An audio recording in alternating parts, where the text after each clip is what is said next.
Senhoras e senhores, está começando mais um Mindcast, um podcast de marketing e vendas para os advogados e advogadas aí do Brasil. Bom, e no episódio de hoje a gente vai aprender muito com a trajetória de duas advogadas que estão nas trincheiras do dia a dia da advocacia, assim como você, encontrando caminhos para escalar a advocacia, para gerar melhores resultados e para gerar mais impacto também para os seus clientes. Então, a gente vai conhecer um pouco da trajetória e como elas principalmente construíram tanto os seus escritórios quanto as suas carreiras no mercado de compliance corporativo, né, especificamente. E todo o bastidor por trás de uma empresa que elas fundaram juntas também, né? E como que elas utilizam estratégia de marketing e vendas para fechar mais contratos nos escritórios delas e também para essa empresa, tá bom? Então, estamos aqui com Cecília Romero, advogada especializada em privacidade dos dados, gerenciamento de risco e compliance, coautora do livro Mulheres Compliance na Prática e professora da ESPM. Seja muito bem-vinda aí. Obrigado, Cecília. Obrigada, Vitor. Show de bola. E Larissa Mosserinho, advogada especializada em direito empresarial, governança corporativa e sustentabilidade corporativa e coautora do livro ESG, Cisne Verde e o Capitalismo de Stakeholders. Esse título me pegou, tá? Mas seja bem-vinda, Larissa. Obrigado por aceitar nosso convite também. As duas, gente, elas são fundadoras também da empresa Be Right Brasil, uma empresa de consultoria em ESG, focada em gerar impacto positivo nas organizações através da sustentabilidade e também da transparência. Então, o papo vai render muito. Fique nesse episódio até o final, porque vai render muita coisa. Vamos apertar aqui para soltar o segredo. Bom, meninas, primeiro uma honra, né? Porque, para quem não sabe, elas acreditavam falando sobre isso aqui nos bastidores, elas vieram lá de São Paulo até aqui só para gravar um podcast, cara. Então eu tô até me sentindo mal, que a gente não comprou um presente. Eu achei que elas estavam aqui de bobeira, não tive nem me avisou de nada, mas depois nós vamos tentar dar um jeito nisso aí. Mas primeiro, obrigado, viu, gente, por terem uma honra de verdade ter vocês aqui com a gente, tá? Bom, para a gente começar, então, a gente sempre começa falando um pouquinho sobre a trajetória, né? O que exatamente levou vocês até o ponto que vocês estão hoje, como começou, né, vocês e a carreira de vocês na advocacia e dentro do mercado de compliance. Então, se vocês puderem se dividir um pouquinho, conte um pouquinho para o pessoal até conhecer um pouco mais vocês. O que levou vocês a abrirem um escritório boutique? Por que advocacia? Por que o mercado de compliance? Então, tem um contexto, um overview assim, sobre a carreira de vocês nesse início. Legal. É uma honra aqui, Vitor, estar com você, estar no podcast.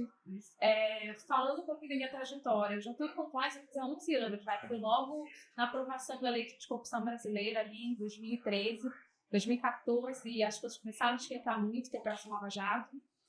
Na época, eu trabalhava no escritório grande, trabalhava no Matos Filho, e os próprios clientes de óleo e gás, que eram os clientes que atendia, começaram a demandar compliance para continuar prestando serviço à Petrobras. A Petrobras sendo investigada, estavam ali no início da implementação do Código de Ética e Conduta, e eu comecei a amar a área. O meu chefe, o sócio, viu que eu tinha aptidão, e eu sempre tive uma coisa meio detetive dentro de mim. Até hoje eu sou assim. E eu gostava, fazia as coisas, eu queria fazer mais. E surgiu uma oportunidade de participar de uma grande investigação internacional envolvendo a lei americana, o SFI, que é a lei de anticorrupção americana, isso em Chicago. E eu grávida, que nem Larissa está hoje. E eu falei, claro, vamos embora. Eu não pensei duas vezes. Tanto de ideia de Chicago para os filhos, descobri morando lá. E aí... Eu fiquei de vez na compliance, participei da investigação, claro, uma participação pequena, porque já tinha ali, estava em celebração um acordo de aliança para o Departamento de Justiça americano, com a CVM americana, que é a SEC, então eu pude observar, então falei, bom, vai ser meu primeiro trabalho em compliance, assim, verdadeiramente só compliance, já era um trabalho muito grande, então vou observar o meu chefe, né? Então, eu observava como eles investigavam, como eles entrevistavam as testemunhas, e aquilo me fascinava. Eu me sentia no fio, eu falei, eu quero mais isso na minha vida. E eu sempre gostei de extrair a verdade das pessoas, né? E como eu tenho essa coisa meio detetive, eu sempre queria a fundo. Então, eu gostava de fazer perguntas que ninguém fazia, eu gostava de pegar coisas que ninguém pegava, provas que ninguém estava pensando. Então, isso foi evoluindo. Eu continuei nos Estados Unidos um tempo, cheguei a fazer uma Lava lá em Lula, focado também em compliance. Eu vi o crescimento dessa área no Brasil, a gente está falando aí do auge da Lava Jato, né? Fiquei morando nos Estados Unidos um tempo, quando voltei para São Paulo, voltei para um cargo de diretora jurídica e diretora de compliance. E aí, para ser muito sincera, eu vi um pouco de frustração, porque eu queria escalar a compliance. Não é sempre que tem uma investigação, né? Envolvendo também, né? Porque imagina se sempre tivesse uma investigação na empresa, toda a investigação, então... Eu comecei a implementar o compliance dessa empresa e eu cheguei para o teto muito rápido. Eu já tinha feito código de ética, já tinha feito política de corrupção, comecei a fazer todos os manuais, treinei todo mundo e eu acho que, né, era natural que eu chegasse no meu teto rápido. Cheguei faz muito LGPD, então eu tinha esse foco na empresa de tecnologia e eu queria escalar o programa de integridade, a maior número de empresas possíveis, porque eu via a ética por trás daquilo, quanto de retorno também à própria companhia, o retorno financeiro que isso trazia a longo prazo. Então eu faço muita conexão com compliance e melhor a balança da companhia. Se eu for pensar, tem muitas companhias que estão no PDD, que é a provisão para vendedor de duvidoso, alta, que dão crédito, fazendo background check. Então eu ficava sempre fascinada com esse mundo, mas eu chegava no teto muito rápido e o meu chefe sempre falava, olha, filha, vamos focar aqui, somos societários, já fez todos os treinamentos, ninguém aguenta mais falar de diversidade e inclusão. Então eu fui empreender com essa veia de escalar o programa de integridade para muitas empresas. Então é o principal motivo de empreender, né, de começar um escritório de advocacia. E tive a felicidade de conhecer Larissa Mocelli no evento de lançamento do livro que ela pautou. Foi assim que a gente começou a vivar os nossos poderes. Vou deixar a Larissa se apresentar e falar, mas uma história de filme também. Vou resumir ao máximo aqui para não ficar prolixo, né? Eu sou capixaba, fui do Espírito Santo para trabalhar num escritório pequeno, assim, né? Até pela região, né? Eu morava na capital, em Vitória, apesar de ser de Guarapari. E eu já estava assim, a cidade não me cabe mais, eu preciso fazer alguma coisa. E disparei currículo para tudo que era lá do Rio, São Paulo, enfim. Na verdade, São Paulo não, mudei para o Rio e aí uma conhecida que não tinha nem muita, assim, sabe, conexão, uma coisa bem aleatória, falou assim, olha, tem uma vaga em tributário, mas não é no Rio, é em São Paulo. Eu ouvi a palavra São Paulo, tributário eu nem ouvi muito bem. Porque até então, tudo que eu fazia era muito na área de criminal, penal. Eu também sempre tive essa vertente investigativa. Eu gostava, né, dessa parte mais humana. Tinha feito uma especialização também em ciências criminais. Só que eu vi São Paulo e falei, vamos São Paulo. Em 5 dias eu estava em São Paulo. Fiz a entrevista, era um grande escritório também de Chara Advogados, né, um dos maiores também do país. E foi, assim, um alinhamento interplanetário, porque eles estavam precisando muito de alguém, eles gostaram da minha entrevista, da minha postura e tal, e falaram, você consegue chegar essa semana ainda? Eu falei, tô aí. Fui de mala e fui, avisei a minha família, ninguém entendeu nada, achou que eu estava indo fazer arte cênica na Paulista, mas no final deu certo, e foi. E eu cheguei... Assim, apesar de ter sido uma boa aluna na área de direito tributário, não era uma área que eu tinha atuado.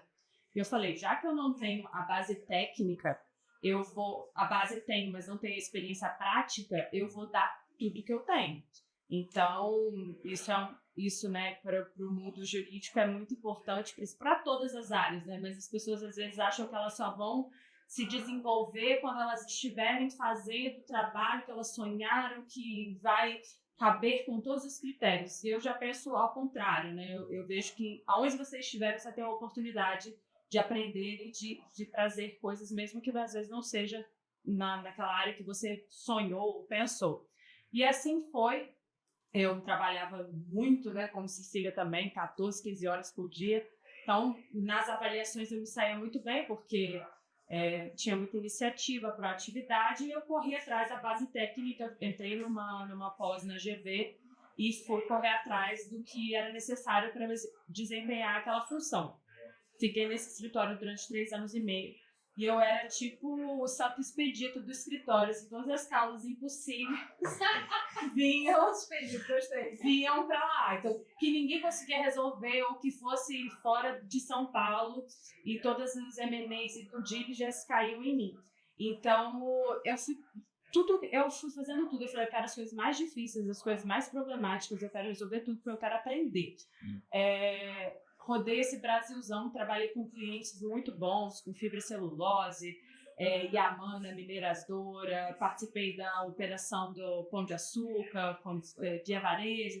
Entrei em várias coisas muito legais, sou muito grata ao escritório, só que chegou um momento que eu queria algo mais, né? Eu queria ir para outras áreas, eu queria desenvolver novas coisas e, ao mesmo tempo, eu disse, cara, você já faz muito bem o que você faz, a gente também não quer te tirar para testar você numa outra área e perder você aí. Então eu fiquei nesse tempo ainda refletindo. Na época não era tão comum e tão banalizado como hoje. Eu fiz um processo de coach e nesse processo eu decidi empreender. Então isso eu estou falando de 2015, mais ou menos. Eu estava com uns 27 anos. E saí com a cara e com a coragem, com minhas 2 estagiárias, um sonho, uma vontade de vencer, mas não sabia nem muito bem como. E aí, a partir daí, começamos o escritório, você em advogadas, as coisas foram acontecendo. Como eu tinha tido muita exposição, principalmente com clientes, a mercado, nesse trabalho que eu desempenhava, quando as pessoas souberem, é muito legal. As pessoas acham bacana você estar empreendendo, então todo mundo tentava me ajudar de alguma forma. Nossa, a menina é nova, assim, empreendendo. Então me indicavam clientes, e eu fiz várias também coisas de prospecção e tudo. E fui conseguindo ir ali rompendo no escritório mesmo, no dia a dia. E naturalmente tive a graça também de continuar atendendo grandes clientes, mesmo estando no escritório boutique, né? Pela natureza daquilo que a gente executava.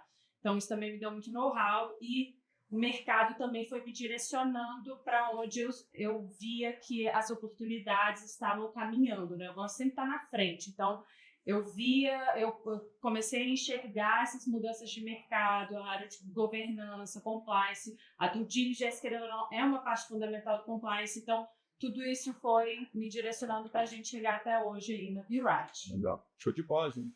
Muito, muito bom.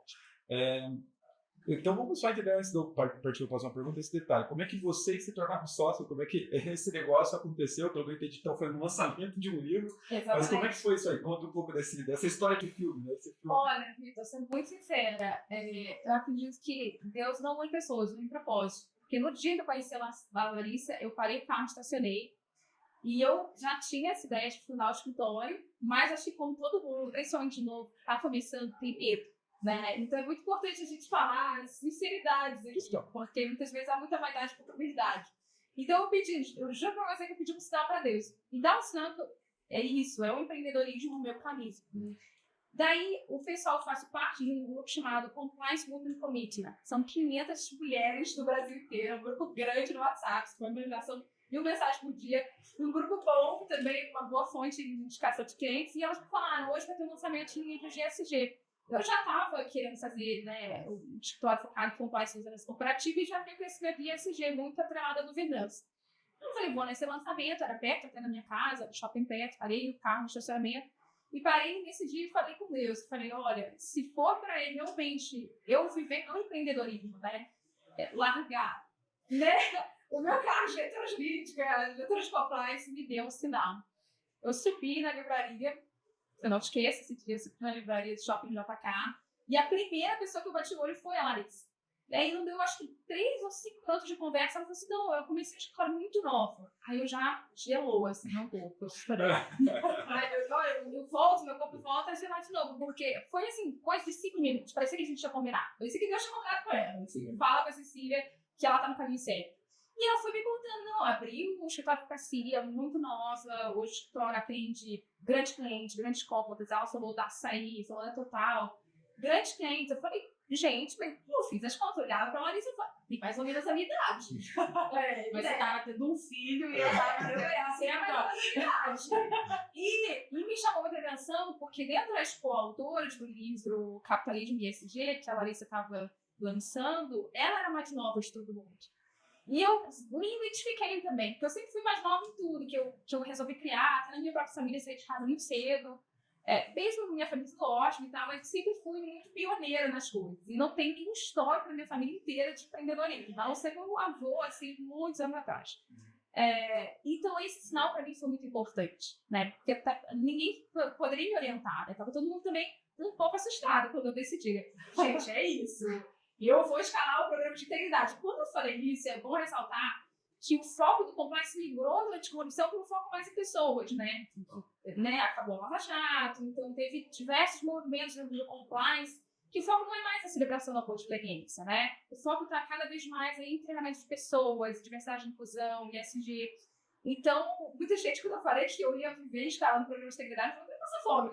Tem um acordo de leniência para celebrar no Brasil mais, né? Mudança do governo, eleições e tal. Então, o fato da Larissa ter me falado de cara, sem eu ter perguntado e combinado com ela que ela tinha uma escritório de advocacia que já estava fazendo isso há muitos anos, tinha dado muito certo, e queria focar em governança corporativa, foi a frase que ela usou. Mas eu estou em outra fase agora na minha vida, eu quero focar em governança corporativa. Daí a gente se grudou para sempre. Faz um ano isso. É legal. História de filme. Cara, que loucura, hein? Louco mesmo.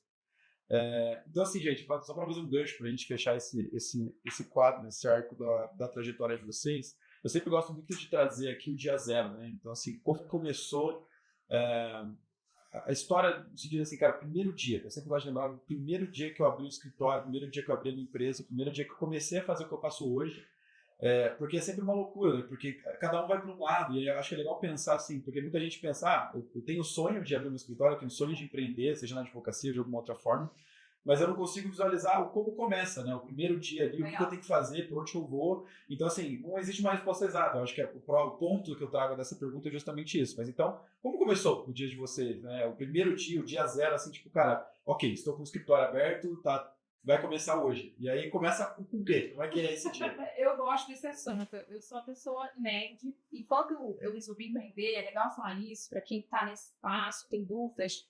Eu comecei a empreender não deixando de pagar as contas da minha casa. Então, eu já comecei a empreender com compressão de fluxo de caixa, né? Então, assim, tem um filho. Então, assim, quando você tem filho, você tem muitas despesas. Você tem que fazer cálculos, você tem que ser muito cuidadoso, né? Então, eu fui muito nerd. No meu primeiro dia, eu lembro como se fosse hoje. Eu fiz 2 planilhas Excel. E advogados, a gente precisa do Excel e a gente precisa falar em números, né? Então, eu fiz primeiro um DRE. O primeiro cafezinho que eu tomei, eu peguei todos os meus recibos, assim, até no estacionamento que eu tinha conhecido a Larissa. Peguei e falei assim, vou planilhar tudo. Vou fazer uma demonstração de resultado, porque meu escritório vai dar lucro. Eu vou entender qual é a margem de lucro. Eu vou entender o que eu estou gastando de despesa, onde que eu posso cortar, para onde que está indo. Primeiro dia, como se fosse hoje, eu tive um estagiário, que não está mais comigo, mas ele planejou para mim.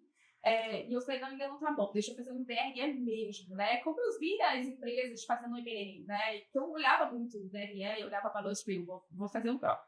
E fez 1 minuto, eu melhorei. E eu fiz sozinha também uma planilha de contatos, com 2 arquivos em Excel, eu me lembro como se fosse hoje. Vou planear todos os contatos que eu posso explorar um processo, posso explorar mais oportunidades comerciais. Então, eu fiz esses 2 documentos e atualizo até hoje. E eu acho que eu tenho, também na Bright, eu também falei, vamos fazer o nosso DRE. Eu sou muito empolgada com números, porque eu acho que números são importantes, né? Eu falo tanto isso para os meus clientes e eu tenho que aplicar isso na prática, né? E eu vejo muito, eu gosto dos números porque eu vejo o crescimento pouco a pouco do escritório, né? Eu vejo o escritório que está no X, agora não 2X, não 3X. Eu vejo também, fico muito atenta às minhas despesas marcas, porque eles são uma despesa que acontece em todo o negócio. A gente precisa entender se está gerando resultado, se não, qual é a estratégia, o que mudar na estratégia. Então, foi isso. Esse foi meu primeiro dia, mas deixa aí a Larissa contar. Eu sou um anti-exemplo. Não, mas assim, eu não vejo assim um dia específico, porque quando eu decidi que eu iria empreender, eu ainda estava trabalhando. Então, foi um período ali de 6 meses que eu fiquei de transição e entendendo, mas algumas coisas eu vejo como relevantes. A primeira delas é que a gente tem o costume de achar que a gente precisa das condições perfeitas para começar a fazer qualquer coisa. Perfeito. Como eu estava ainda trabalhando, eu falei, o que eu posso fazer mesmo estando trabalhando? Então, eu comecei a planilhar meus contatos, eu comecei a organizar quais seriam meus serviços, eu comprei os meus domínios de site, eu mandei fazer uma identidade visual, num lugar bom, uma identidade que me representasse. Até por isso, depois eu abri uma empresa de marketing, né? Mas assim, eu sempre tive essa coisa com a forma das coisas também, não só o conteúdo.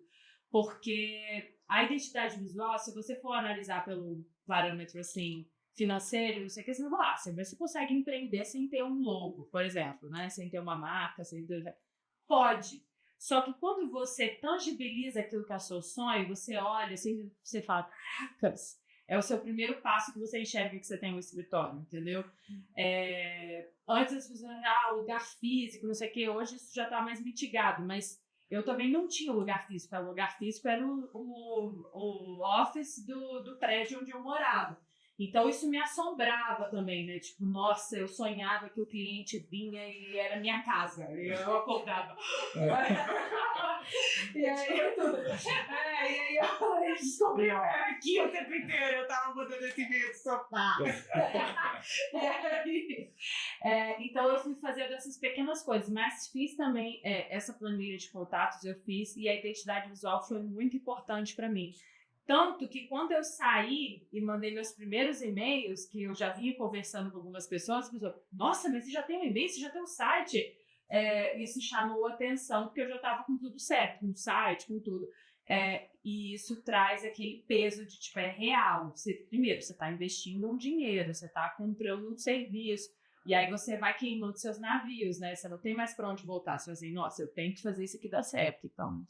Mais ou menos por aí. Cara, animal, eu acho que até para complementar o ponto de vocês, uma coisa que eu vi que eu achei bem interessante é que advogado ele é um prestador de um serviço profissional, assim como um dentista, assim como um médico, né? Ele é profissional no serviço que ele oferece. Então, ele se especializa naquilo e é uma coisa que tende a ter um certo nível baixo de profissionalização da própria execução da coisa, né? Então, assim, a maioria dos escritórios, assim como médico, assim como dentista, se você for perceber um padrão, eles são um pouco profissionais. Eles não têm sistema, eles não têm, sabe, aquela profissionalização da coisa, do escritório. Meio artesão, né?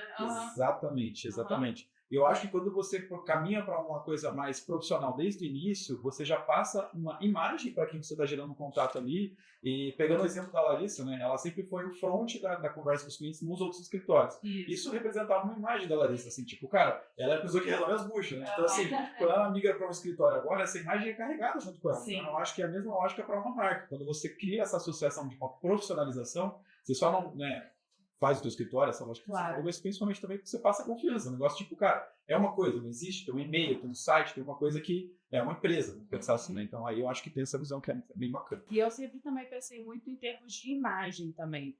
Quando eu trabalhava no escritório, né, de outras pessoas, o pessoal achava, nossa, aí você vem arrumada, parece que ela é a dona do escritório. Fala, receba, é isso mesmo. Isso é importante. Pensou corretamente, porque a gente tem que ir criando a realidade que a gente espera. E num cargo jurídico é muito de confiança. Pessoas contratam pessoas no final do dia. Pode ser eu atendo a Adidas, Total, né? Você vai conversar com alguém, vai ter uma pessoa do outro lado. E essa pessoa tem que olhar para você e com a sua cara.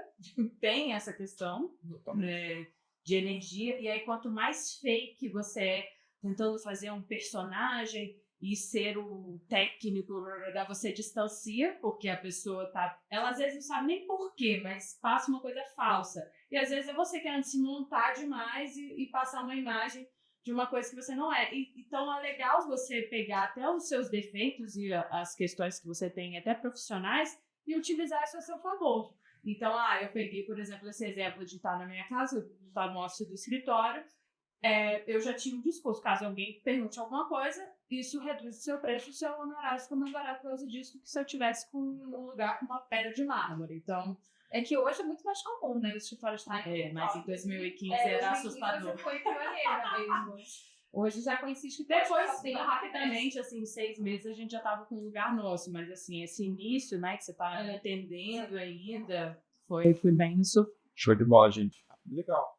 Então vamos falar um pouquinho sobre o mercado que vocês atuam hoje, falando de compliance, né? Como a própria Cecília comentou, passou a ser uma coisa diferente do que era o propósito inicial, quando surgiu, né, o termo compliance, né, e tudo mais. Então, hoje, o que leva vocês a atuar ainda nesse mercado? O que vocês acreditam, principalmente, pensando do ponto de vista de negócio? O que faz hoje a empresa, um escritório de advocacia, ser contratado para resolver um problema de compliance de empresa? Geralmente, qual é esse problema? O que leva um empresário ou uma empresária a contratar isso? Será que é isso que leva ela ou ela que é abordada e não sabia que existia essa dor? Como que é esse mercado para vocês, especificamente nessa linha? Legal, né? Adoro essa pergunta, porque, como eu falei, eu acho que o compliance migrou bastante foco. Anticorrupção, somente do Código de Ética e Conduta, da política de anticorrupção, antifraude, para um foco em pessoas, para treinamentos contra assédio, moral, sexual, bullying. Então, tem toda uma questão de comportamento humano. Eu sempre amei pessoas, então sempre me casou muito bem o compliance com o Malu. Porque além de ser um pouco retentiva, eu sempre gostei muito de pessoas. Então, tem tudo a ver com compliance. Você entender o que leva uma pessoa a fraudar a empresa, né? Qual foi o motivo raiz, isso sempre me interessou profundamente. Então, os clientes que hoje entram no Romero Advocacia ou já tiveram um grande problema, fraude, corrupção, ou tiveram problemas de assédio. Também isso é muito comum. E são temas muito do compliance. Ou, muitas vezes, eles trazem para mim, olha, não tem canal de denúncia, mas eu estou achando estranho que ninguém utiliza. Eu já fiz canal de denúncia há anos. Então, deixa eu investigar, né? Deixa eu investigar. Primeiro, o canal de denúncia, gente, é online ou é um 0800? Porque eu estou em 2024, ninguém quer falar no telefone com ninguém, pelo amor de Deus. O canal de denúncia tem que ser online, tem que ter o QR Code, tem que ser rápido, simples, fácil de iniciar. Então, são esses temas que normalmente levam à minha contratação, né? A contratação do Romero Advocacia.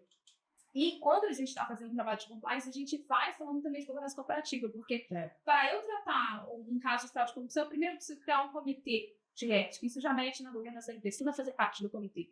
Né? Quem são, como é que é a hierarquia daquela empresa, existe um duplo reporte, existe conflito de interesse.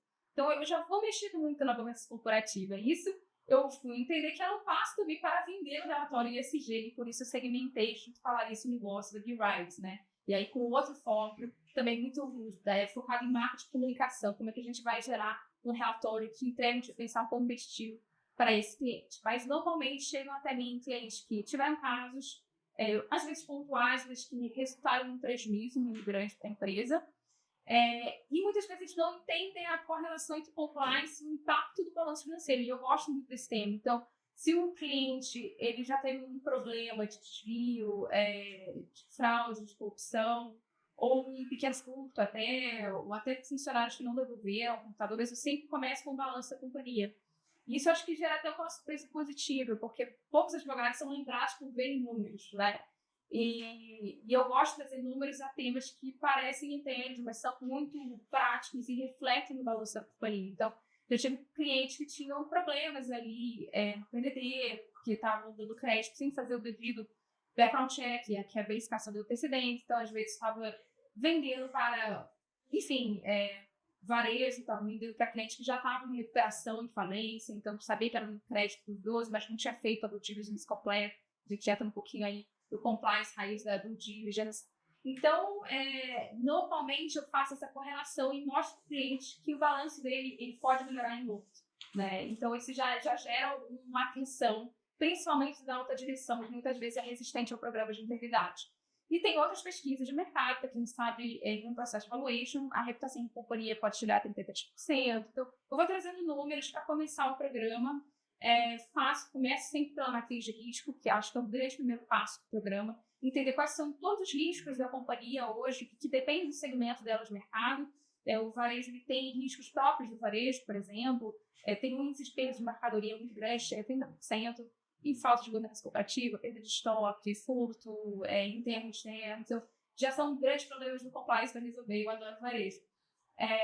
E eu começo, depois dessa matriz de risco, com propostas de soluções para cada risco, e a gente vai tratando o problema, né? Aí vai se criando os manuais não são manuais de risco. Então, a gente me pergunta, mas não tem um de prateleira? Não, porque precisa casar com o negócio. Precisa gerar também a comunicação estratégica, precisa ter uma identidade visual, um visual law. Então, normalmente esse é o diferencial competitivo do escritório, fazer um trabalho realmente bastante bonitinho, bastante customizado de acordo com o negócio do cliente e mostrar, no final dos contos, como isso vai impactar o balanço. Olha, isso é bem interessante, eu acho que eu vou fazer um gancho agora para entender um pouco mais sobre a empresa que vocês fundaram juntas. Porque quando a gente fala, então, no sentido de ter um escritório boutique, fazer um trabalho extremamente personalizado, isso tem um valor agregado absurdo, então com certeza vocês trabalham com tickets muito altos para esses clientes, mas na contramão da escala, né? Porque não tem como agora eu escalar, fazer 50 clientes desses por mês, porque eu preciso fazer 50 euros aqui para conseguir replicar isso de uma maneira excelente, né? Que é o propósito do escritório. Então, a essência da empresa depois foi justamente conseguir fazer isso de maneira escalável, então conseguir entregar alguma coisa nesse sentido. E conte um pouco mais do racional por trás da empresa, então. Legal, a B-Right já nasceu com esse propósito de escalar o negócio. E o relatório ESG já é mais escalável do que o programa de integridade, vocês estão. Né? Então, eu estou nesse passo do escritório de Romero Advocacia de escalar, contratando gente boa, mas um dia de cada vez também. Eu estou aprendendo muito com a Larissa, que já está empreendendo há muitos anos, né? Então ela dá muitas dicas, assim, ainda eu quero sempre revisar, ver tudo, né? Ainda tem esse toque muito personalíssimo, né? Com relação a esse momento. Mas a ideia é que seja escalável o programa, até porque, entrando um pouquinho em outra pauta, que clubes de futebol, assim, tem 7 casas de aposta batendo na porta do escritório, com assim, o bom regulatório que a gente está vivendo da casa de apostas, também a necessidade de um programa de integridade ali nos times de futebol para evitar a manipulação do estado esportivo. Então, a ideia é que o programa seja escalável, de acordo com o segmento que eu estou falando, se é segmento de esporte, de uma forma, sobre de outra. Mas eu estou treinando as pessoas dentro de casa. Já a Be Right, acho que desde o primeiro dia a gente já teve essa visão, que é uma visão mais empreendedora e menos advogada. E até para não se sujeitar às regras da OAB, que impedem muitas vezes a publicidade, a gente fundou um CNPJ diferente, né, de consultoria mesmo. Eu vou deixar a Larissa falar, porque ela é isso em escala. Imagina. Sofrendo desde 2015. A Mocelinha Advogadas começou, né, trazendo essa essência muito do que eu executava nesse outro escritório, mais na área de regulatório, de monitoramento fiscal, trazendo essa gestão da empresa, dessa parte administrativa, tributária, e naturalmente foi caminhando para a parte de M&A. Então, surgia muito, a gente vai comprar a empresa tal, precisa de levantar a documentação, analisar risco, não sei o quê. Eu entrava aí com o escritório e, naturalmente, a gente virava um parceiro muito relevante, porque quando você tem a M&A, está mudando a direção, então a gente participava muito e começava a entender muito dessa parte de governança, tinha que alterar todos os quadros societários, mudava esse sistema, mudava um monte de coisa e a gente era quase o repositório, o HD da empresa, porque a gente tinha pegado antes e depois, mudava-se advogado e não sei o quê, e a gente tinha todas aquelas informações e a gente acabava caminhando com o cliente durante um bom período aí depois para conseguir arrumar. Então, eu sempre tive esse viés muito da organização e também da forma, o que me ajudou muito no escritório a nos diferenciar, porque eu sabia que eu não ia ser o top das galáxias em termos de tamanho, mas eu poderia aproveitar as minhas características para ser menor e mais rápido. Então, aquilo que um escritório grande é muito mais burocrático, o meu diferencial é tipo, não, você tem que adiantar despesa, tem que fazer qualquer coisa, a gente já vai resolvendo, é muito rápido. Então, essa disponibilidade com a rapidez sempre foi o nosso diferencial e a organização. Então, não se esperava também que o escritório fosse ter uma planilha top, que fosse ter uma organização de documentos que fosse muito boa. Ele já fechou a Kombi lotada de documentos para mandar para auditoria e tudo. E isso, como as meninas já tinham vindo comigo, eu sempre foquei muito em cultura. Porque ninguém vai ser você, né? E que ótimo que ninguém seja você, porque senão, se só você na empresa também não funciona. Mas coisas que você não abre mão e valores têm que estar muito fundamentados, porque senão a empresa vai virando outra coisa e você vai perdendo a essência daquilo que você fundou. Então, eu sempre foquei muito nessa essência, né, de que a gente é, como a gente atende, até porque o tipo de advocacia que eu sempre exerci não é aquela advocacia padrão do contencioso, do não sei o quê. Então, eu sempre tive uma certa dificuldade quando vinha um advogado novo, porque ele está com aquela mentalidade de esperar o processo andar, né? Enquanto eu tenho que ir para cima e gerar demandas e olhar para coisas que às vezes não está no meu contrato, mas que eu vi que ele precisa.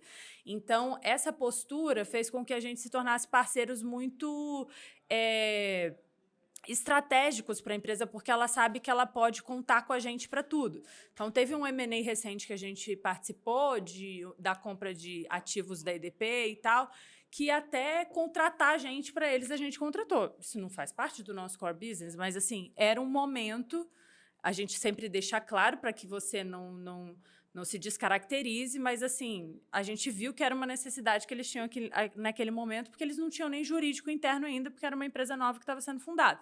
Então, a gente organizou a casa toda para eles, entregou, que a gente chama de trabalho de pós-merger, e beleza, toca aí.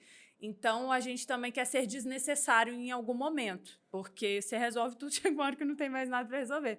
E aí, isso entra muito na parte de governança. Por quê? principalmente quando você já desce para outros tipos de outros clientes que eu atendo, que são empresas mais familiares, são empresas, muitas vezes, com faturamentos robustos, mas que não têm uma gestão organizada. Então, eu pegava assim, toda essa expectativa, todo esse histórico que a gente viu de grandes operações e traz para um contexto de empresas menores, mas que querem ser grandes, que têm visão. Então, nesse viés, a gente entrou para um lado mais de governança para esse tipo de empresa. A gente continua tocando os outros tipos de clientes, e principalmente M&A, que a gente adora, mas para esses clientes menores, além de fazer esse trabalho de arrumar a casa, a gente organiza para o futuro. Então, com as organizações societárias, com contratos, com mitigação de riscos, etc. E aí é onde a gente se encontra, porque o compliance precisa da due diligence, precisa da governança. Eu preciso da governança, mas a minha experiência de compliance era mais limitada. E, paralelo a isso, em 2017, mais ou menos, eu abri uma empresa de marketing, pautada na dor que eu tive de construir uma marca dentro de um escritório de advocacia. E essa empresa frutificou, tem a vida dela, toca para lá, e a gente entra numa área de comunicação. E o compliance, novamente, hoje em dia a gente tem sido muito procurada por conta disso, porque o compliance não pode ser só um documento bonito. Sim. Ele precisa ter a adesão das pessoas que estão na companhia. O mercado tem que enxergar aquilo que você está fazendo.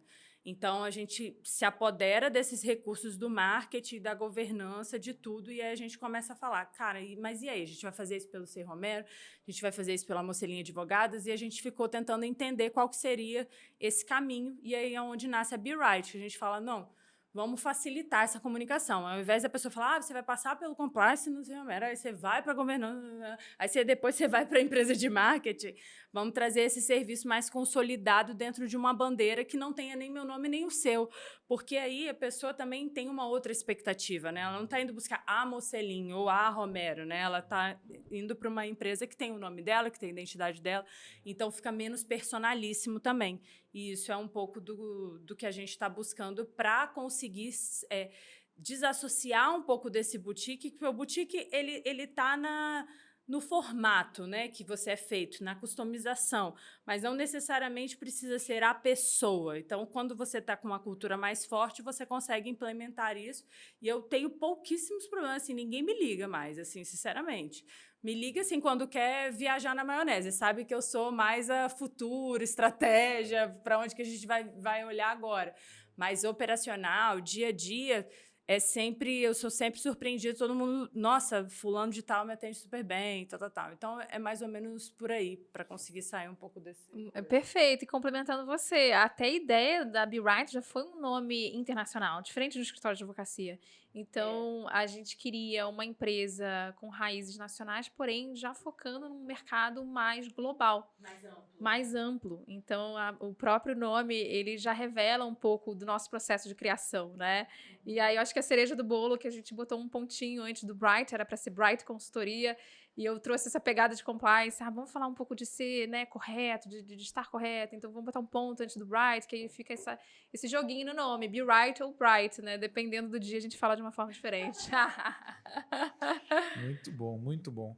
E, gente, então pensando tanto no escritório, mas também para a empresa especificamente, eu quero entender dois lados assim que eu acho que faz muito sentido para a audiência. Primeiro é o lado do ponto da virada. O que vocês atribuem hoje o sucesso do escritório especificamente? Foi uma decisão? Foi uma ação? Foi um cliente? Foi o quê que exatamente falou assim, cara, eu acho que esse momento foi um dos maiores pontos de inflexão aqui da realidade do escritório, que fez com que a gente tivesse a proporção que a gente tem hoje. E também o outro lado disso, que, cara, qual foi a maior dificuldade? O maior desafio até hoje foi manter a cultura, foi contratar pessoas, foi conseguir o cliente. Qual que, na visão de vocês, seria também a maior dificuldade? Então, esses dois lados. O maior ponto de virada, né? O que fez mais dar certo e também o que hoje foi, esse aqui foi o maior muro que eu tive que pular para conseguir passar, né? Gostei dessa frase. Eu vou responder minha resposta mais curta, porque o escritório C. Romero Advocacia faz 1 ano em julho, então, assim, ainda não tem nenhum ano, né? E eu estou vivendo esse ponto de virada. Então, o que aconteceu no meu escritório? Eu percebi que o meu cliente poderia me vender. E vende melhor do que eu me vendendo.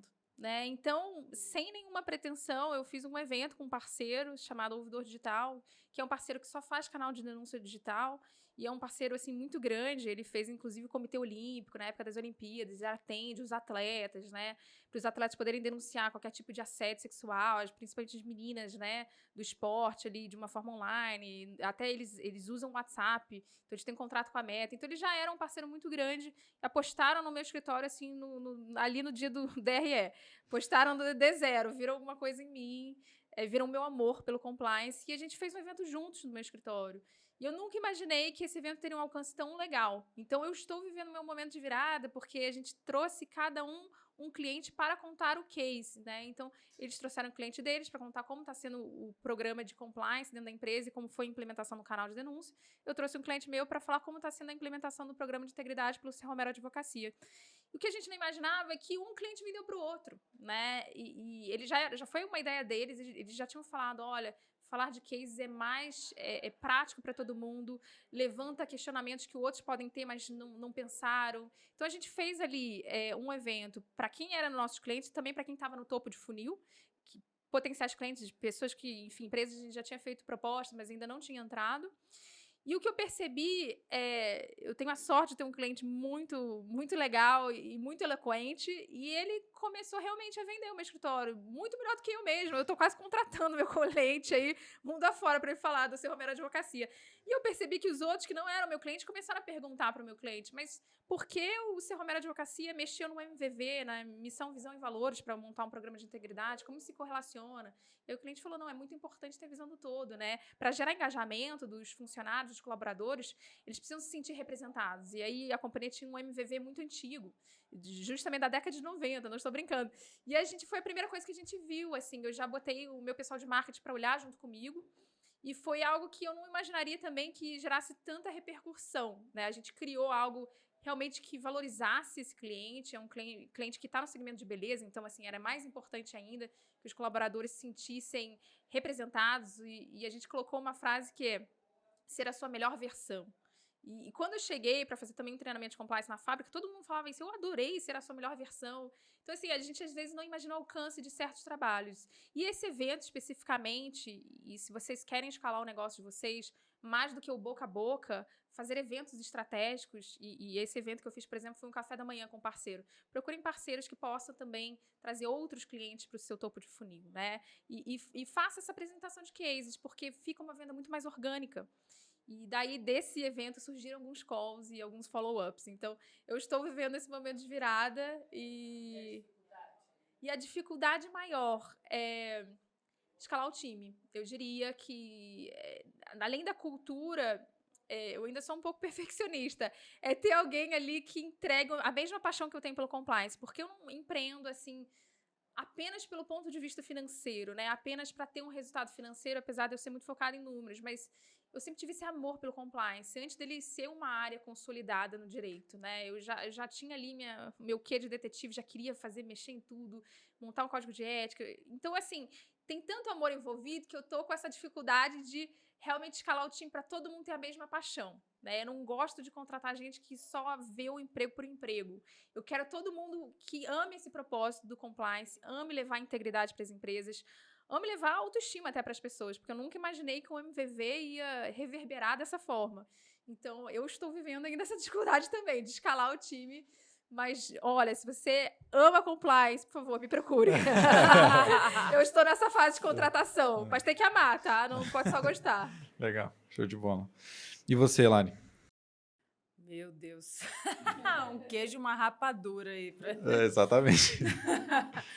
Olha, eu assumi um projeto que foi um projeto, assim, que foi um ponto de virada bem relevante na minha carreira, porque foi a transformação da Total Energies, né, que hoje que é a multinacional francesa, que é a quarta maior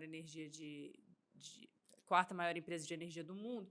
Eles já estavam no Brasil há muitos anos com a lubrificantes e eles compraram a operação da Zema, de Minas Gerais e tal, de distribuição de combustíveis. E a gente foi contratado para ser o operacional mesmo dessa operação societária, baseado em trabalhos e clientes que eu já havia atendido no passado. Então, acho que uma coisa que sempre fez parte de mim e da empresa como um todo é sempre fazer assim o melhor que você pode fazer enquanto serviço. Então, os grandes clientes que eu tive, que tenho, sempre foram baseados em indicação interna. Até por ser, né, a gente está falando de clientes maiores, eu atendo BTG também, meu cliente atual, inclusive. Então, sempre veio, esses clientes sempre vieram por alguma indicação. Ah, Larissa, o escritório da Larissa nos ajudou em tal coisa, conversa com ela sobre tal coisa. E isso continua até hoje. Tem mais de 10 anos que eu saí do escritório que eu estava e isso continua se alimentando pelos clientes que nós atendemos, né, no decorrer desses 9 anos que eu estou empreendendo. E quando chegou esse projeto para nós, era um projeto que parecia uma coisa, né? Era participar da operação, são tantas filiais, tantos estados. Só que quando a gente foi ver mesmo, era um megazord, assim, porque era muito sinistro, porque a operação era a compra de algo que é menor, vou falar bem de forma leiga, assim, para as pessoas conseguirem entender, mas, enfim, a empresa que estava sendo comprada, ela era maior do que a que estava comprando. Então, todas as licenças, todas as coisas relevantes estavam na empresa comprada. E não tinha como você transferir isso, porque essa transferência implicaria em travar as operações. Então, nós tivemos que espelhar a operação como um todo. Então, todas as filiais, todas as licenças, todas as alvarás, tudo que uma empresa tinha de um lado, a gente teve que fazer debaixo da outra e escolher um dia D que a gente ia fazer a tal da virada de chave. E isso a gente está falando, assim, né, de todos os CEOs, presidentes e tudo da Total, que são todos franceses, e que você fala um número, é aquele número, não é o jeitinho brasileiro, não.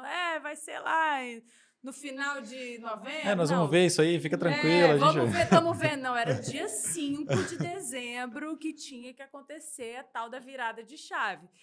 E nisso nós estávamos também trabalhando com outros, escritório específico para o societário, o escritório do tributário, a própria empresa, isso envolvia todos os setores da empresa, porque eu estou falando de operações, eu estou falando de logística, eu estou falando de jurídico, eu estou falando de RH, eu estou falando de contabilidade, eu estou falando de tudo. Então, e num projeto como esse, desse tamanho, a gente, né, tinha o responsável jurídico, que é o Alfred, que é um excelente profissional, que era praticamente o dono do projeto, e ele falou, cara, eu preciso que você toque isso. E eu ouvi o dia 5, eu falei, é o dia 5, passei a tinta na cara, é o dia 5 que nós vamos conseguir. Contratei um monte de gente da noite para o dia para conseguir, mandei um para cada estado, foi uma loucura.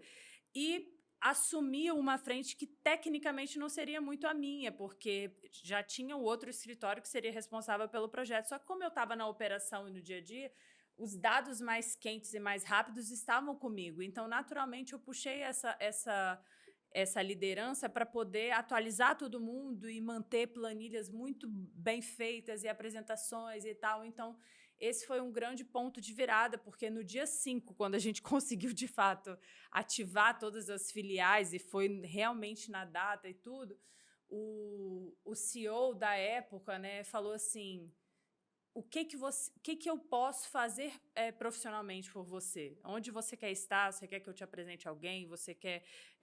como você vê seu escritório? Então, isso foi assim... Tive até dor de barriga no dia.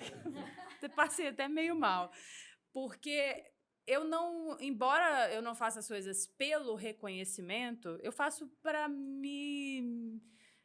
eu mostrar que eu consigo, assim, tipo, eu gosto de me autodesafiar, assim, se ninguém me falar nada, eu sei se tá bom ou não, entendeu? Não preciso de tanta aprovação externa. Mas você ter esse reconhecimento de alguém daquele calibre, que já trabalhou com um monte de gente, com um monte de escritório no mundo inteiro, foi muito relevante para mim. Foi um dia que eu considero como um marco, assim, né? E também, por outro lado, a maior dificuldade foi justamente essa, porque advogado também acha que ele precisa saber tudo, de todos os negócios. E ele se boicota muito, né? Muitos advogados infinitamente até melhores do que eu, mas que às vezes não conseguem se vender ou não conseguem se colocar. E eu sempre tive uma pegada do tipo, que eu não sei, me dá 5 minutos que eu vou descobrir, ou eu vou conhecer, eu vou ligar para alguém que sabe. Então, óbvio que isso não pode ser feito de uma maneira leviana, porque é o seu nome que está na frente, e você não vai principalmente pegar um cliente seu, um case seu, um negócio e jogar para alguém fazer. Mas manter o controle e entender que você vai ter coisas que você não sabe, que você vai precisar de outras pessoas. E num projeto como esse, dessa magnitude, é impossível que você esteja em todos os lugares ao mesmo tempo. Então, isso te ensina muito também sobre gestão, sobre delegar, sobre cobrar, sobre verificar. Porque qualquer coisa que desse errado era um prazo que a gente não tinha, porque tudo isso era num período de 6 meses, entendeu? Então, enfim, essa inteligência acaba indo e passando para todas as outras coisas. Muito legal. Gente, eu tenho mais 2 perguntas para fazer para vocês.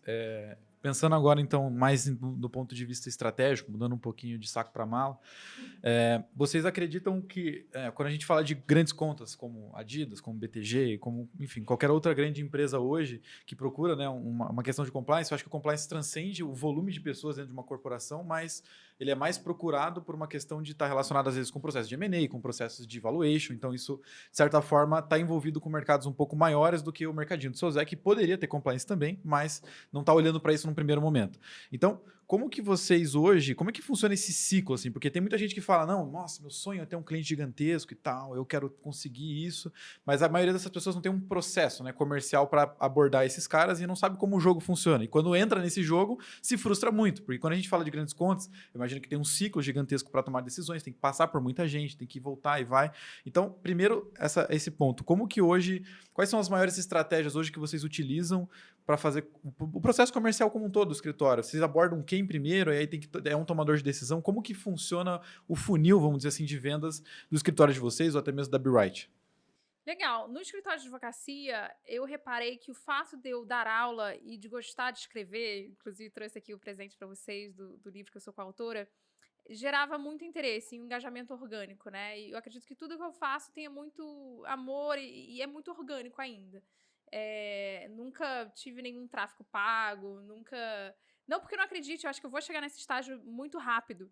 E eu acredito sim no tráfego pago. Mas, assim, o fato de eu ser professora já me gerava clientes orgânicos, né? A SPM, para quem não conhece, ela tá no B2C, então ela tem cursos ali de curta duração voltados ao público que querem aprender mais compliance. Então, eu tenho um curso lá de compliance e governança corporativa aplicados a estratégias ESG.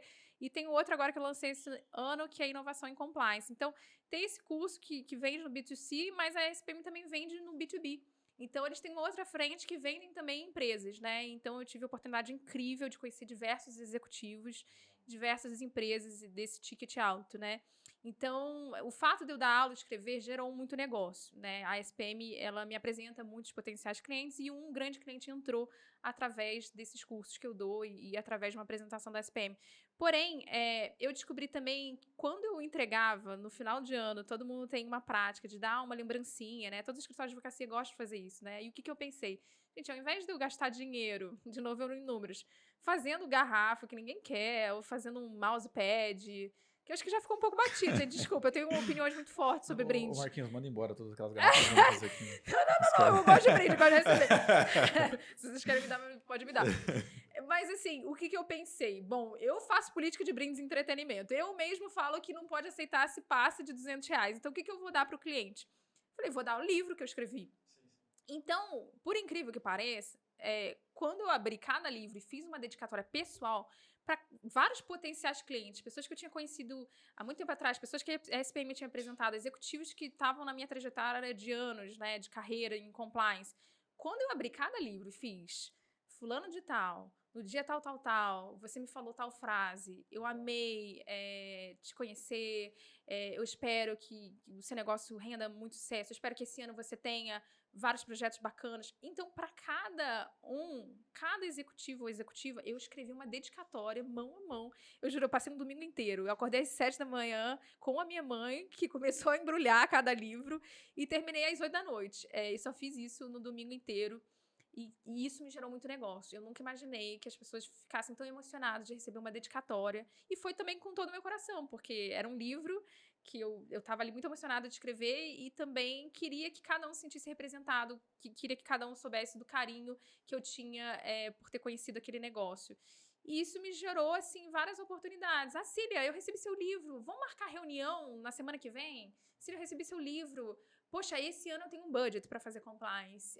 Então, eu não sei se é certo ou errado, mas essa foi uma estratégia de negócio. Você vê meio boutique minha estratégia, mas muito personalíssima, né? Funcionou. Então, eu aproveitei um dom que eu tinha, que era de escrever, e falei, eu acho que tem mais aí. Eu acho que um brinde que é um livro é um brinde já pessoal, acho que sai do comum, né? E ainda com a dedicatória, por incrível que pareça, muitas pessoas não leem o livro, mas amam a dedicatória. Então, isso foi muito bacana para o negócio. Então, essa foi a minha estratégia, além de conhecer vários clientes legais e continuar conhecendo através da SPM. Legal, show de bola. Você, Lari?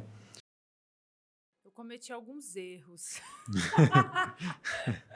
Isso é muito legal também, contar também. Porque eu sempre gostei de postar e tive Instagram desde o início, assim, dos tempos, quando o Instagram era só de iOS e tal.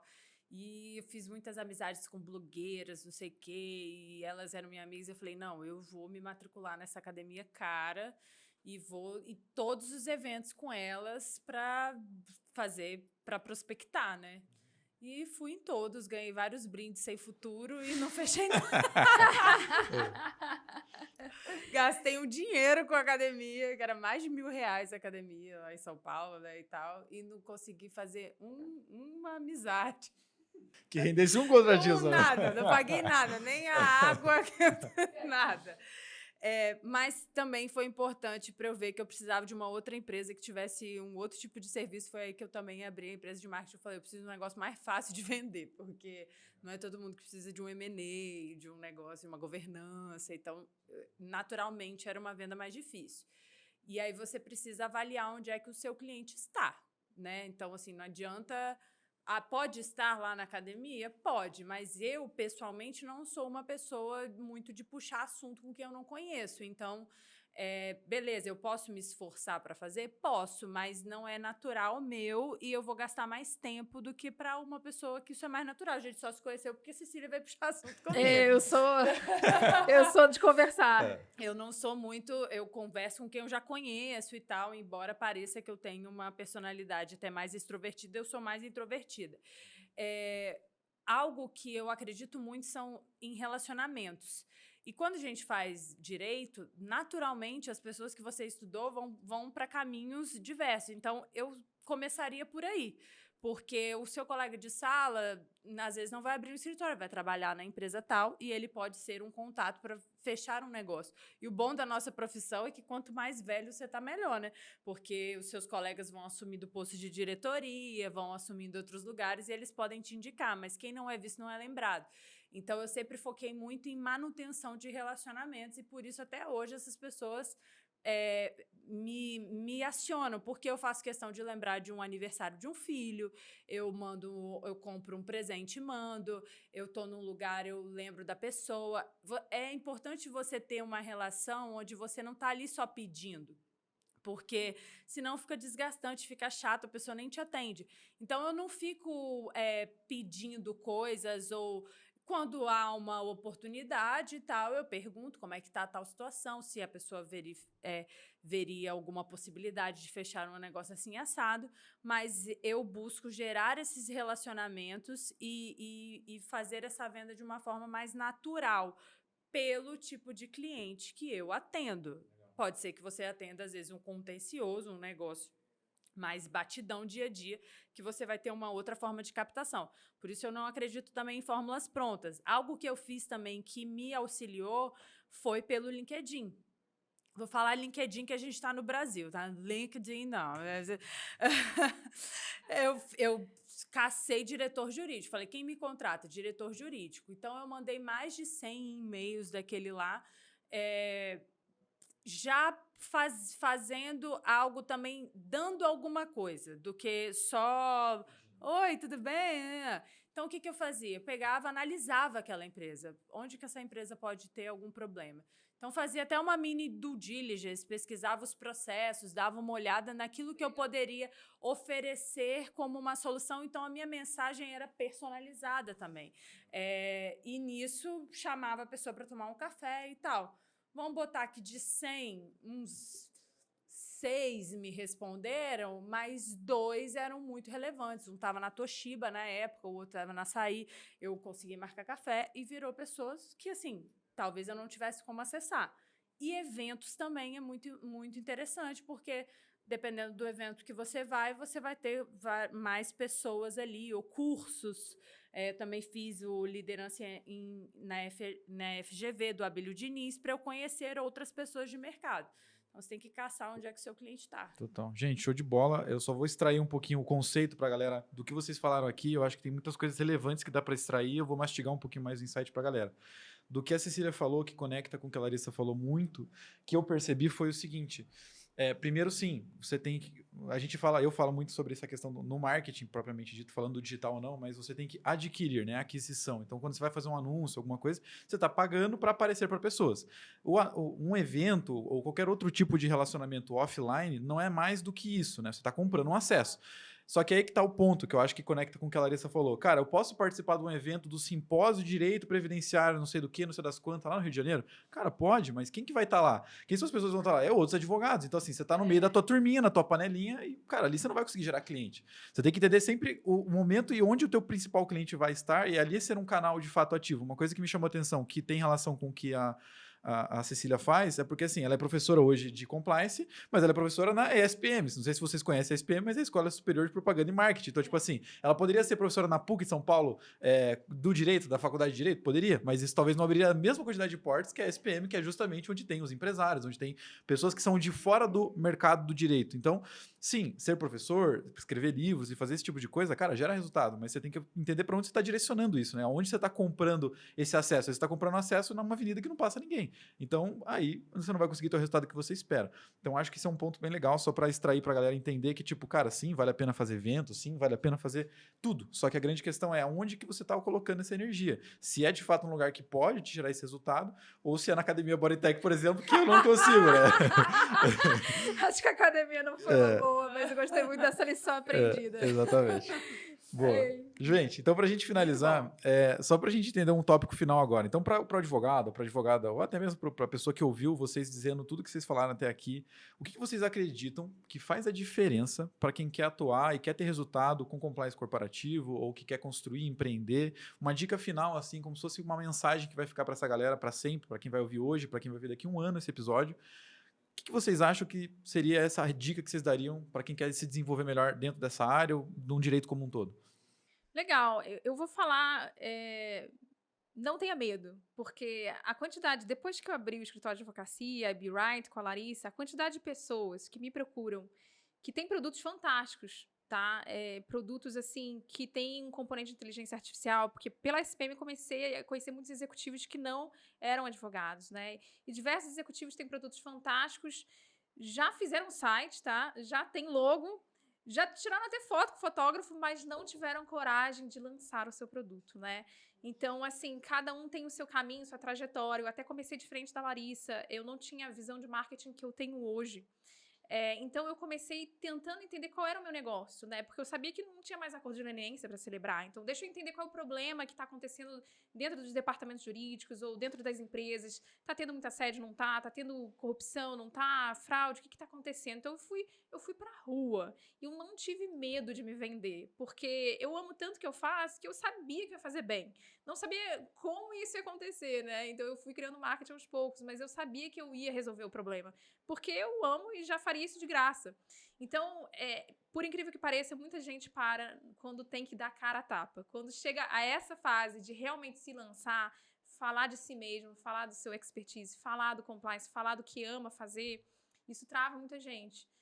E pessoas, assim, muito melhores do que eu. Então, assim, eu nem de cara sou tão boa tecnicamente como muitas pessoas que eu conheci ao longo da minha jornada empreendendo, mas eu acho que eu sou muito mais corajosa do que todo mundo e eu não tenho medo. E eu acho que, na verdade, o meu cérebro gosta de casos muito complexos, né? Eu acho que por ter começado nessa grande investigação de FCPA, envolvendo uma grande multinacional, era uma investigação que tinha muitos países envolvidos, eu queria realmente casos complexos e não tinha muito essa questão, tipo, como é que eu vou entrevistar essa pessoa, que cuidado que eu vou falar, não sei o quê. Eu queria ir pra cima mesmo, né? Então, tenha coragem. Se você tem um sonho, ama o que faz, é responsável financeiramente falando, tem uma ideia, uma visão de negócio, não tenha medo, se lance. Essa é a minha dica. Essa é muito boa mesmo. E você? Vou contar uma pequena história. Quando eu me formei, e aí fiquei tentando entender o que eu ia fazer, me inscrevi nessa pós de ciências criminais e fazia tudo quanto era caso que aparecia, porque eu queria ganhar um dinheirinho e queria ver o direito na prática, né? Então, meio sem medo, fui pegando. O menino que entrou no colégio com a arma, pego. A mulher que quer separar do marido, pego. O cheque que descontou aqui, pego. Sai pegando tudo. Pô, sério, você vai pegar esse negócio? Eu falei, eu preciso aprender o que tá fazendo. E ligava para todo mundo, pedia ajuda e fazia. Só que, beleza, passou. Eu não queria ficar fazendo um monte de coisa picada o resto da vida. E eu já estava insatisfeita de estar na situação que eu estava, no local físico mesmo, de estar em Vitória e tal. E eu acredito que esse é um lugar que muitas pessoas se encontram. Às vezes formou, não encontrou ainda aquilo que quer fazer mesmo, trabalha num lugar que não gosta tanto. Eu estava mais ou menos nessa pegada. E fazia algumas diligências DPVAT, audiência DPVAT, não sei o que lá. E uns colegas meus falaram, olha, a gente está com um escritório e está precisando de um advogado para ficar lá mais fixo e tal. E até então eu já tinha mandado aqueles currículos para o Rio de Janeiro e eu estava assim, já sonhando, vendo casa no Rio de Janeiro, eu andando no Leblon. E aí chega uma proposta de você trabalhar num escritório local e tal. E eu aprendi essa lição lá porque eu não tinha ainda aquilo que eu queria, que era estar num lugar maior e não sei o que lá, mas eu tinha algo ali na minha mão naquele momento. E eu poderia fazer aquilo ali meia boca, porque não era o que eu queria fazer mesmo e tal. Mas eu falei assim, eu vou ser a melhor advogada que eles tiverem. Então, eu era a primeira a chegar, eu era a última a sair, eu me dedicava mesmo, fazia aquilo ali com prazer, com amor. E em 20 dias que eu tinha entrado nesse escritório foi quando veio a oportunidade de eu ir para São Paulo. Depois, novamente, nesse escritório, chegou um momento que eu não queria mais estar ali. Mas isso não fez com que eu saísse de lá de qualquer jeito. Então, essa é uma lição que eu carrego para a vida e eu acredito que todo mundo deva fazer. Fazer o melhor que você pode com as condições que você tem, onde você está agora. Porque alguém pode te ver. Quando você não estiver mais cabendo numa situação, naturalmente ela irá mudar. Mas se você ainda está em uma situação financeira, emocional, profissional, é porque tem alguma coisa que você precisa aprender ali ainda. Tem alguma coisa que te conecta ali. Você não estaria num lugar tão ruim se você não tivesse nada que te conectasse nesse lugar. Então, tente entender isso o mais rápido possível e mudar quem você é. Porque a partir do momento que você mudar quem você é, novas oportunidades melhores aparecerão também. Humildade, super importante, né? Principalmente para um advogado. Legal, Lari. Gostei. Demais, bom demais.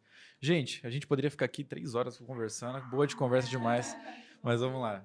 Gente, então assim, para vocês que ficaram curiosos, querem conhecer mais a Be Right, o escritório da Larissa, o escritório da Cecília, até mesmo a rede social pessoal delas, a gente vai deixar todas as redes sociais na descrição, né? O Marquinhos vai deixar lá. E eu só tenho a agradecer agora pela audiência, pela presença das meninas aqui. Foi uma puta aula, um bate-papo animal. Então comenta aqui depois o que você achou. Se você está vendo pelo Spotify também, não esquece de ver se você segue o nosso podcast. E é isso, pessoal. Até o próximo episódio, número 200, episódio mega especial para a gente também. Então, um abraço e até lá. Valeu!